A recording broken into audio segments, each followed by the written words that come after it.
ఓం మహాగణాధిపతయే నమ. ఓం గురుభ్యో నమ. ఓం శ్రీమాత్రే నమ.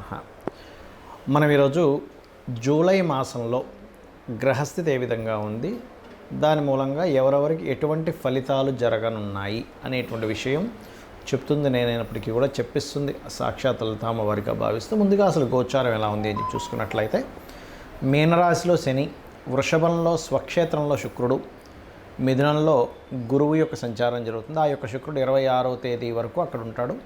27వ తేదీ నుంచి గురువుతో శుక్రుడు కలుస్తాడు. అదేవిధంగా మనకి కర్కాటకంలో బుధుడు ఉన్నాడు. మరియు అదేవిధంగా సింహరాశిలో కుజుడు కేతువు యొక్క సంచారం జరుగుతుంది. కుంభంలో రాహు. ఇక చంద్రుడు ప్రతి 2.5 రోజులకు ఒక్కో రాశి మారుతూ ఉంటాడు. అయితే ఈ యొక్క విషయాల వల్ల, అంటే ఈ గ్రహస్థితి వలన ఎటువంటి స్థితిగతులు ఉంటాయి, అలాగే ఏ పరిహార మార్గం చేసుకోవడం ద్వారా దాని నుంచి బయటపడతాం అనేటువంటి విషయాలు మనం ఒక్కొక్క లగ్నరీత్యా తెలుసుకుందాం. కన్యా లగ్నము, కన్యారాశి. కన్యవారికి కనుక చూసుకున్నట్లయితే ప్రధానంగా ఇక్కడ మీరు అర్థం చేసుకోవాల్సిన అంశము, లగ్నాధిపతి మరియు లగ్నం నుంచి దశమంలో గురువు ఉన్నాడు, 12లో కుజకేతువులు. మీకు ప్రధానంగా ఇవి ఎక్కువ ఎఫెక్ట్ చూపిస్తుంటాయి. అంటే ఎఫెక్ట్ అంటే ఏం పెద్ద ఇబ్బంది ఏం కాదు. లగ్నాధిపతి లాభంలో ఉన్నాడు ఈ మంత్ అంతా కూడా మీకు. కాబట్టి ఏంటి, కొన్ని వ్యాపారాలు, కొన్ని లాభాలకు సంబంధించిన విషయంలో అదృష్టం కొద్దీ కలిసి రావడం అనేటువంటిది ఉంది ఇక్కడ చెప్పాలంటే. అలాగే ప్రాపర్టీస్ మూలంగా, వాహనాల మూలంగా కూడా ధనయోగం అనేటువంటిది వస్తుంది. కాకపోతే 12లో కుజుడు కేతు ఉన్నాడు కాబట్టి కొత్తగా ఏదైనా మీరు ఇన్వెస్ట్మెంట్స్ చేస్తున్నారు, ప్రధానంగా మంగళవారాలు ఇన్వెస్ట్మెంట్స్ చేసేటువంటి అంశాలలో చాలా జాగ్రత్తగా ఉండండి. ఇది ప్రధానంగా గుర్తుపెట్టుకోండి. అలాగే ఇష్టపడిన వారిని చిన్న వివాదాస్పదమైనటువంటి వాటిల్లో వెళ్ళి ఇష్టపడిన వారిని వివాహం చేసుకునేటువంటి యోగం చాలా క్లియర్గా చూపిస్తుంది.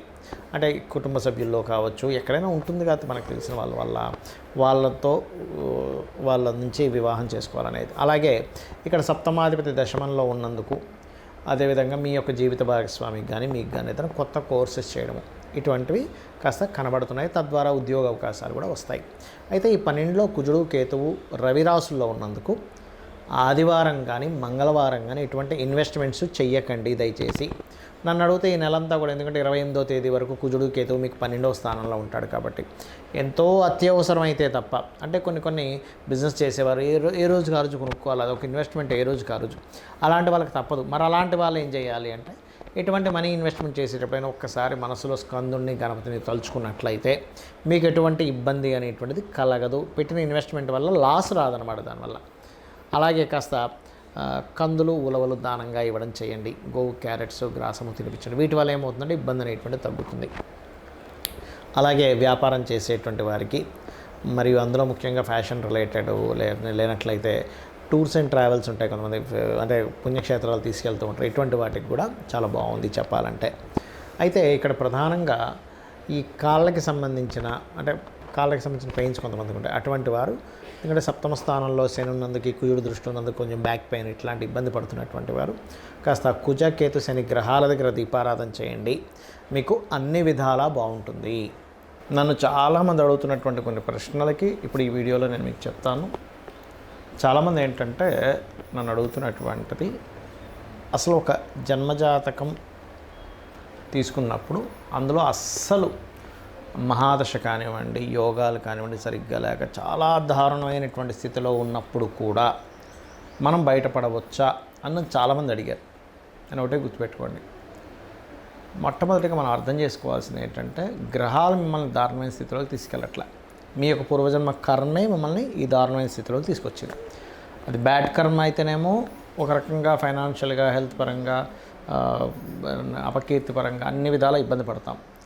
గుడ్ కర్మ ఉంటే అదే పరంగా మనిషి ఒక స్టేజ్కి వెళ్తాడు. అయితే మనం ఇక్కడ అర్థం చేసుకోవాల్సింది ఏంటంటే, కర్మ మనల్ని ఆ స్టేజ్కి తీసుకెళ్తుంది.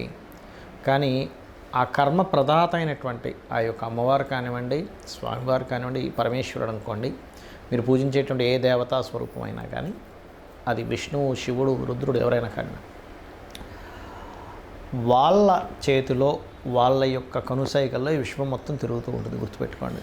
అయితే మీరు ఎటువంటి గ్రహస్థితిలో జన్మించినా ఒకటి నిత్యము గనక దేవతారాధన చేయడము, జస్ట్ మీకు ఏ మహాదశ ఏ అంతర్దశ నడుస్తుందో దానికి సంబంధించిన దానం కనుక ఇవ్వగలిగితే ఇంకేం పెట్టుకోకండి. నేను భగవంతుడిని పట్టుకున్నాను, నాకు ఖచ్చితంగా మంచి జరుగుతుంది అనేటువంటి భావనలో ఉంటే 100% సెట్ అవుతుంది. ఇక రెండవ ప్రశ్న ఏంటంటే, కొంతమంది ఈ మధ్య నన్ను అడిగారు, ఏమండి ఇప్పుడు ఇవాళ రేపు ఎక్కువ సిజరన్స్ అవుతున్నాయి కదా, సిజరన్లో పుట్టినటువంటి వ్యక్తికి కూడా గ్రహాల యొక్క ప్రభావం పడుతుందా అని. ఒకటే గుర్తుపెట్టుకోండి, మనకి పూర్వజన్మ కర్మ వల్ల గ్రహ ప్రభావం అనేది మన మీద ఉంటుంది. ఇప్పుడు సిజరన్లో పుట్టినంత మాత్రం ఆ వ్యక్తి జ్వరం లేకుండా లేదు, ఆ వ్యక్తికి అంటే సి సెక్షన్ చేసి బయటికి తీస్తారు న్యాచురల్గా కాకుండా. అదేవిధంగా ఆ వ్యక్తికి ఏ ఇబ్బందులు రాకుండా ఉండట్లేదు, ఎందుకంటే మంచి కర్మ లేదా మనం ఒక బ్యాడ్ కర్మ చేసామా మంచి కర్మలు చేసుకున్నామా అనేది పూర్వజన్మ దీన్ని బట్టి ఉంటుంది. అయితే ఇక్కడ మరొక క్వశ్చన్ దీనికి అనుసంధానంగా ఏమడుగుతున్నారంటే, ఇప్పుడు మనం పెట్టినటువంటి ఒక ముహూర్తంలో పెట్టుకుంటాం అంటే చాలామంది అడుగుతుంటారు, ఏమండి ఇలాగా న్యాచురల్ డెలివరీ అవ్వదు, సో మీరు ఎవరినైనా పురోహితుల్ని లేకపోతే ఆస్ట్రాలజర్ని కనుక్కొని పలానా 1 వీక్లో మీరు ఒక మంచి రోజు చూసుకొని చేసుకోండి పలానా టైం అని చెప్తూ ఉన్నప్పుడు, ఆస్ట్రాలజర్ని సర్వసాధారణంగా తల్లిదండ్రులు వాళ్ళు పడ్డ కష్టాలు కాకుండా వాళ్ళ పిల్లలైనా బాగుండాలనేటువంటి ఒక మంచి ఆలోచనతో వస్తారు. తద్వారా పలానా రోజు చేసుకోండి బాగుందని చెప్పడం జరుగుతుంది. అయితే ఇక్కడ ఏంటంటే క్వశ్చన్ ఏంటంటే, చాలామంది మరి అలాగ మనం ముహూర్తం పెట్టినప్పుడు ఆ వ్యక్తికి అన్ని కర్మలు పోతాయా ఒక మంచి ముహూర్తంలో పుట్టినప్పుడు అంటే, ఒకటే చెప్తాను మీకు, మనం పెట్టడం కాదు అసలు అక్కడ ముహూర్తం. ఆ జీవుడు అక్కడ పుట్టాలని రాసి పెట్టుంటే ఈ యొక్క ఆస్ట్రాలజర్కి కావచ్చు లేదా పంతులు గారికి ఎవరికైనా మన టెంపుల్స్లో ఉండే పురోహితులు ఎవరైనా పలానా రోజు చేసుకోండి అని చెప్పినప్పుడు వాళ్ళ ఆ జాతకుడు మంచి పుణ్యకర్మలు చేసుకుని ఉంటే ఖచ్చితంగా ఆ టైంకి పుట్టేస్తాడు వీళ్ళు పెట్టిన ముహూర్తానికి. లేదనుకోండి, నేను చాలా కేసెస్ చూసింది ఏంటంటే, మంచి ముహూర్తం పెట్టినా కూడా జీవుడికి ఆ టైంలో పుట్టే యోగం లేదు. అంటే ఆ జీవుడు పలానా కర్మలు అనుభవించడానికి ఒక పర్పస్ కోసం పుడతారు. ప్రతి ఒక్కరు కూడా ఖచ్చితమైన ఒక పర్పస్ ఉంటుంది. ప్రతి జీవి ఒక పర్పస్ కోసం పుడుతుంది. ఆ పర్పస్ కోసం పుట్టేటప్పుడు ఏ సమయంలో పుట్టాలో ముందే డిసైడ్ అయి ఉంటుంది.